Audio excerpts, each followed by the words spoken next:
Yes, GMA artist lakip sa mga kas sa legal crime series nga Artikulo 247. Unsa kahagi ang karakter sa maong serye. Busa hinabiyunta si kapuso artist nga dunay dugong bisdak nga si Brent Valdez. Mayong buntag, Brent, ug welcome back din sa GMA. Mayong buntag, galing yung tanan. It's good to be back. Hello sa inyo at sa mga viewers natin na waray.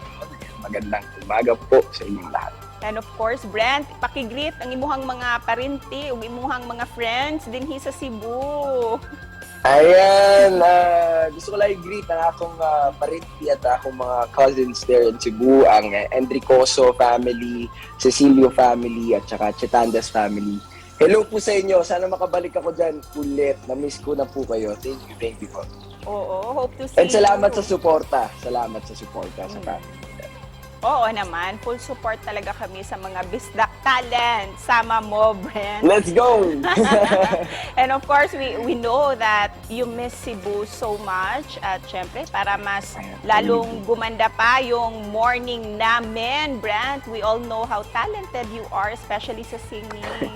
So, baka naman may mga few lines ka dyan nga pwede mong iharana para sa ato ang mga viewers. Usahay pagkatamgo ako nga ikaw ug ako nagkahigugmaay nganong damguhong ko ikaw damguhong sa kanunay sa akong kaminya. Para sa inyo yan. Nice! Lahi ra jud basta bisdak. Uy, very talented Lahi, kayo. ganun. Thank you for salamat. that. Dagang salamat.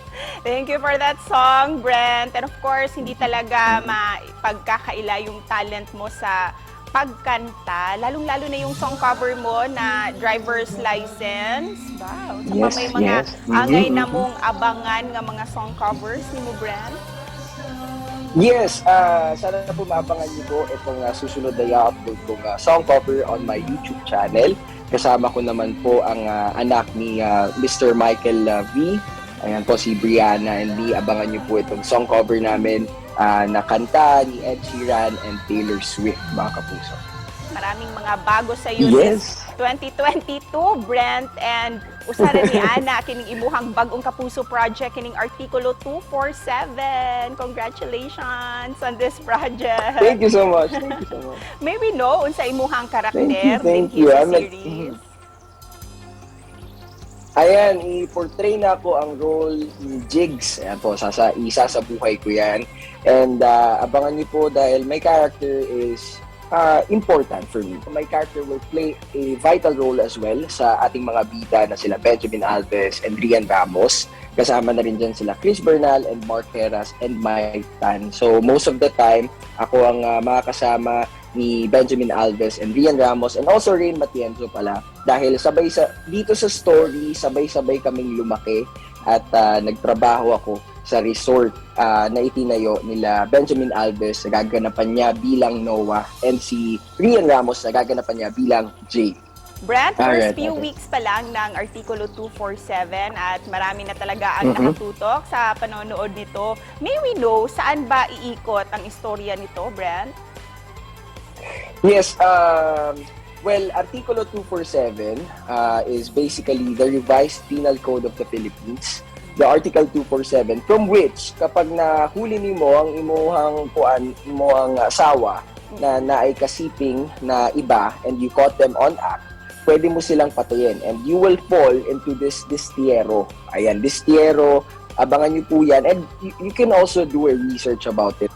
Kaya naman, with that, Brent, can you please invite all our kapusong Bisaya at mga waray na panoorin ito sa Kapuso Network?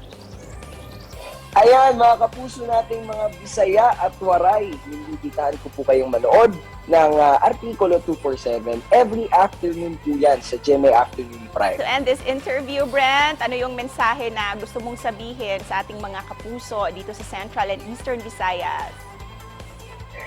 Ayan, ngayon na medyo nakakarating na tayo dun sa end phase ng pandemic. Kumapit lang tayo, lahat tayo ay may nararanasan. And now, napatapos na ito, konti na lang to, babalik na tayo ulit sa normal.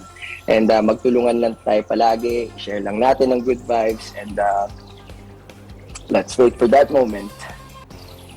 Nagang salamat sa mensahe mo, Brent. Dagang And salamat, once again, Miss Ceci. congrats! Thank you so much. Thank you, Brent. Thank you guys.